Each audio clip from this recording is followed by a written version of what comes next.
So welcome back to another blog and আজ হচ্ছে সপ্তমী and আমার আজকে উঠতে অনেকটাই দেরি হয়ে গেছে। যেটা স্টোরিটা আমি একটু পরে শেয়ার করছি বিকজ আমাকে চান করতে যেতে হবে, না গেলে আমাকে মার খেতে হবে। সো আমি যাই।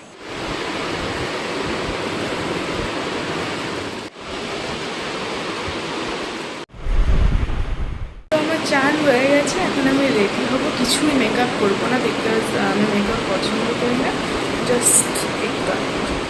সো আমি এখন চুজ করছি যে আমি কোন হারটা পরি। ঠিক এটাই ম্যাচিং হবে। সো আমার এই কানটায় এখন কানেরটা পরা হয়ে গেছে, বাট আমি যেহেতু পরি না একটু লাগছি। তো ফাইনালি অনেক স্ট্রাগল করে আমি এই কানেরটা পরতে পেরেছি, কারণ এটার প্যাঁচটা একটু গোলমাল ছিল। সো একটু দেরি হচ্ছিল। এই ছোট্ট ব্যাগটা আমি গিফট পেয়েছি 6,000 টাকা বাজার করার পর। এটা আমাকে গিফট দিয়েছিল কসমেটিক্স। এই পুরো সেটটাই আমি গিফট পেয়েছিলাম। ব্রাশগুলো ছিল, শুধু জাস্ট আমি ক্লিপগুলো ঢুকিয়েছি। আমি চুজ করছি কোন ক্লিপটা আঁকবো। এই কালারটা ম্যাচিং আছে, বাট এই লাইট কালারটা আই থিঙ্ক যাবে। এটা হচ্ছে 2x ডিপ ব্ল্যাক কাজল। সো অ্যাজ ইউজুয়াল আমার এখানে কাজল পড়তে যে চোখ থেকে জল পড়ছিল। সো আমরা অনেকটা আগেই পৌঁছে গেছিলাম, আর আমরা যখন পৌঁছলাম তখন দেখলাম যে ঘটে করে জল আনতে যাওয়া হচ্ছিল।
সো তোমরা তখন দেখলে মা 7 বাজিয়ে দিল, আর আমি এতক্ষণ ব্লগ করিনি বিকজ অষ্টমী যেহেতু তাড়াতাড়ি লেগে যাচ্ছে, তাই খাওয়া খাওয়ার একটা ব্যাপার ছিল বিকজ মা উপোস করে।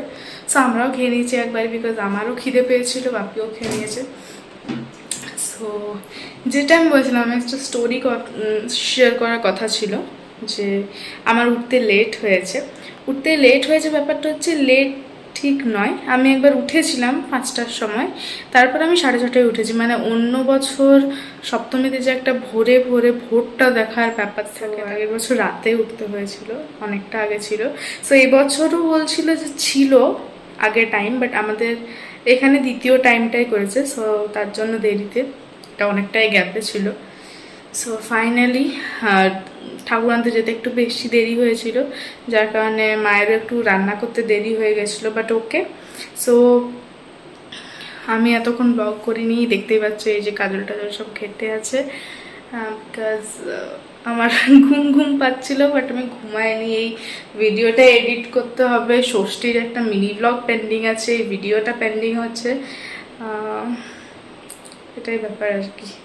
সো যাই হোক, আমি ভাবছিলাম একটু খেলতে যাব, সো আমি যাইনি খেলতে বিকজ ব্ল্যাক ক্যাট ফুটছে মাঝে মাঝে, অ্যান্ড ব্ল্যাক ক্যাটটাই আমার একটু ভয় লাগে। বাট সেটা মেইন ব্যাপার নয়, মেইন ব্যাপার হচ্ছে আমার আসলে যেতে মন যাচ্ছে না, আর বাইরে প্রচণ্ড রোদও দিয়েছে, তখনই বৃষ্টি তখনই রোদ, জানলা দিয়ে দেখতেই পাচ্ছি, আমি তোমাদেরকে দেখাচ্ছি। এতটা বোঝাচ্ছে কিনা জানি না, দরজাটা লাগানো আছে।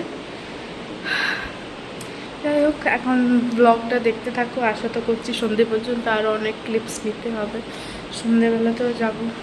ওকে। আর একটা জিনিস তোমরা লক্ষ্য করেছো, আমি যে কষ্ট করে ফ্রেঞ্চ নেলগুলো বানিয়েছিলাম, ষষ্ঠী মিনি ব্লগটায় আমি শেয়ার করেছি, সেগুলোর অবস্থা দেখো। আমার ফ্রেঞ্চ নেইল আর নেই, বিকজ ওগুলো আমার ভালো লাগেনি দেখতে। সো আমি মুছে দিয়েছি অ্যান্ড আমি নর্মাল পরে নিয়েছি। আসলে আমার সব কিছু একটু লাইট শেড ভালো লাগে, আমি ছোটোর থেকে লাইট শেড কিনি, বাট ওই যে করতে গেছিলাম ফ্রেঞ্চ নেল হয়নি, সো আমি মুছে দিয়েছি অ্যান্ড আবার নর্মাল পরে নিয়েছি। সো আমি এখানে নিজের পার্পেল ড্রেসগুলোকে মিলিয়ে দেখছিলাম। আমি নিজে দুটো পার্পেল ড্রেস কিনেছিলাম, আমার মাসিমণি একটা পার্পেল ড্রেস গিফট করেছে, আবার যে টি শার্টটা আমি পরে আছি সেটাও পার্পেল, শুধু পার্পেলই আর পার্পেল। সো এই জামাটা যেটা হাতাটা খোলা ছিল, সো আমি মাকে দিয়ে টেলারে দেওয়া করেছিলাম, এটা লাগাতে বলেছিলাম হাতাটা। এখন আমার আবার পছন্দ হচ্ছে না, মা হাতাটা খুলছে বসে বসে, বিকজ আমার হাতা ছাড়াটা এখন মন যাচ্ছে। আর এখন শুধু পার্পেল চলছে। এই যে জামাগুলো রাখা আছে সেটাও পার্পেল, আমি যেটা পরে আছি সেটাও পার্পেল, সব কিছু পার্পেল পার্পেল। তো আমি ড্রেসটা পরেছি, বাট আমার চোখ মুখের অবস্থা খুবই খারাপ, বিকজ আমাকে একটু ঘুমাতে হতো, বাট আমি ঘুমাইনি। সো যাই হোক, এই কনসেপ্টটা আমি পরেছি।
Oh, sorry.